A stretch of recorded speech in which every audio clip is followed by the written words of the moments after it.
Gia for the Sprout House at John Abbott College. Gia? Are we doing this in English, Gia? Yeah. Yes, we are indeed. Bonjour. Bonjour. At least, let's go for that.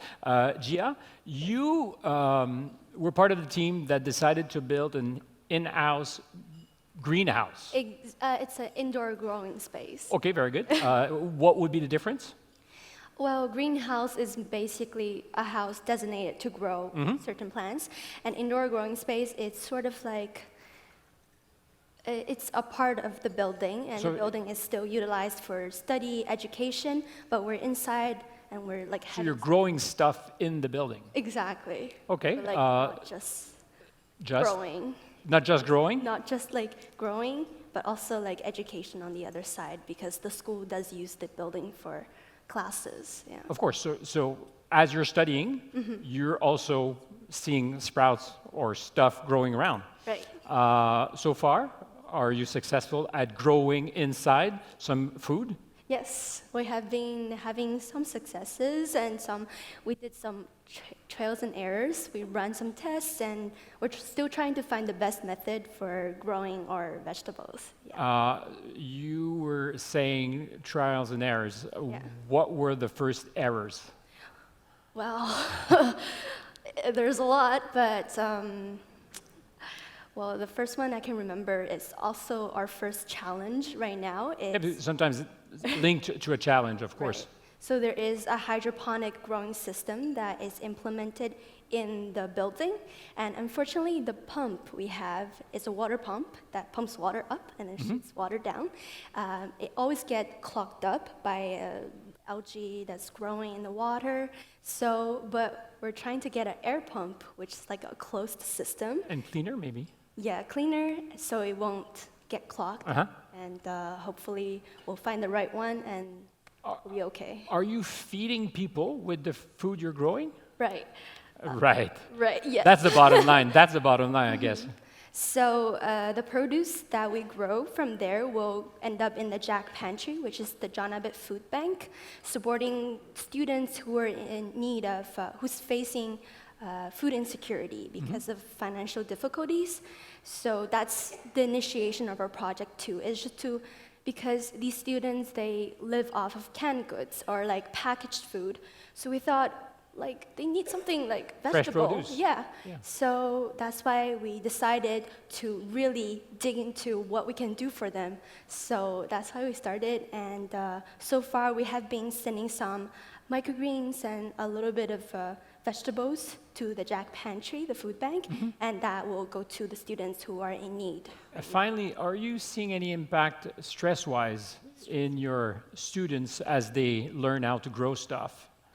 A lot of people are saying that gardening, for instance, will bring your stress level down. Right. Yes. So is there an impact, or? Yes, I definitely would say so, because myself, I'm a huge gardener, and when I'm gardening, I'm so focused on one stuff, and you're just watching the plants grow, and then like, whoa. It is magic. Yes, and I feel like a lot of people who are in the same team as me, we share the same common mindset when we do stuff, when we grow things in the sprout houses. So, yes. A growing experience. Gia, thank you so much. Thank you, merci. Et pour connaître notre récipiendaire dans cette catégorie, je demanderai à Catherine Sanson, directrice principale communication et rayonnement Québec de la Caisse de dépôt et placement du Québec. Merci, bonsoir. Félicitations à tous les finalistes. Alors, la Caisse de dépôt et placement du Québec est fière de s'associer à Force Avenir en soutenant la catégorie environnement. Et le ou la gagnante est The Sprout House.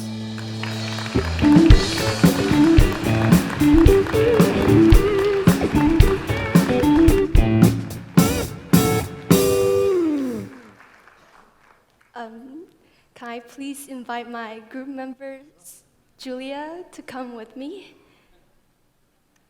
Is she here? Do you want to come up? No? Okay. Okay. Oh, she's here.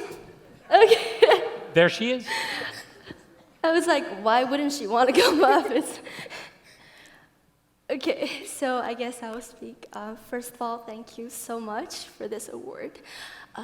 We worked on this project for the past, I think, 2 years, and it's just such an honor to receive this award. And first of all, I would like to thank Shannon for always being there for us and basically give us a push when we wanted to give up at first, but thank you so much. Second of all, we want to thank Bill.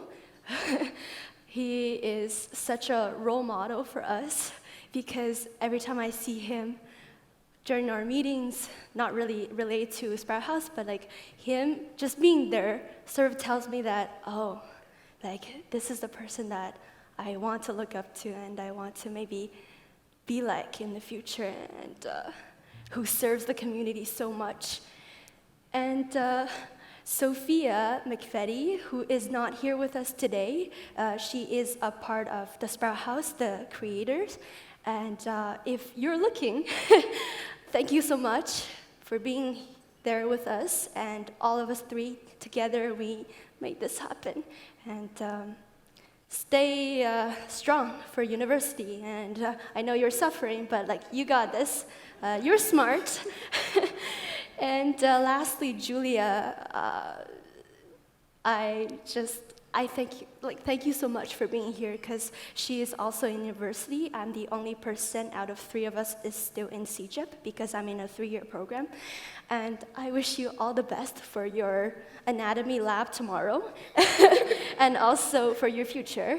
And you're gonna get into med for sure. And you wanna say something? Well, thank you so much. I think it's a great opportunity. It's really cool that we got the opportunity to turn one of our passions into a social project, an environmental project, and something that could kind of unite our school. Thank you.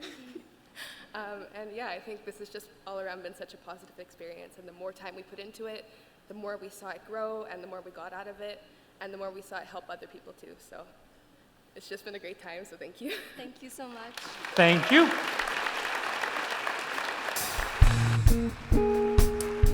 Notre prochaine question.